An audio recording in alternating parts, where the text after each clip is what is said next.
तर गाइस तुमचं स्वागत आहे माझ्या फर्स्ट मिनी ब्लॉगमध्ये. तर गाइस आता लागली मला खूप भूक. खाल्ल्यानंतर मी निघालो आहे दीदीसोबत फराळ वाटायला आणि मग फराळ काकींकडे देऊन आलो आमच्या इथे. आणि मग घरात आलो तर सगळ्यांना लागली होती भूक, मग जेवलो वगैरे. आणि मग गाइस मला जायचं होतं बाजारात म्हणून मी कपडे काढून ठेवलेले आणि 2 मिनिटात कपडे चेंज केले मी. आणि मग गाडीची चावी घेतली मी आणि मग निघालो आम्ही बाजारात जायला. मग गाडी स्टार्ट केली लगेच मी आणि दीदीला एक सामान घ्यायचं होतं ते पण घेतलं आम्ही. आणि मग दीदी बोलायला लागली की मला गाडी चालवायची आहे. मग तिला दिली मी गाडी चालवायला. आणि मग नंतर आम्ही एका इलेक्ट्रॉनिक्सच्या दुकानात आलो आणि मग तिथे मला माईक बघायचा होता. तो माईक बघितला, मला आवडला खूप आणि ही त्याची बॅग आणि मी झालेलो एकदम खुश. तो विकत घेतला मी लगेच. आणि मग एका दुकानात आलो, दीदीच्या फोनला स्क्रीन गार्ड लावला आम्ही लगेच, कारण की तिने फोन पाडलेला आणि एडीने.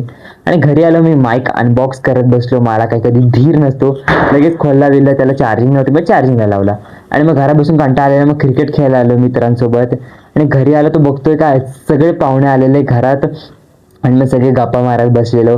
आणि सगळ्यांना लागलेली भूक. मम्मीच्या हातात चिकन खायचं होतं सगळ्यांना आणि मटन. आणि मग मी पण जेवायला बसलो, कारण की मला पण लागलेलं एवढा चविष्ट जेवण खायचं होतं. मग जेवण जास्त झालेलं म्हणून आम्ही चालायला निघालो. आणि गाईस हा होता छोटासा mini vlog and thank you for watching.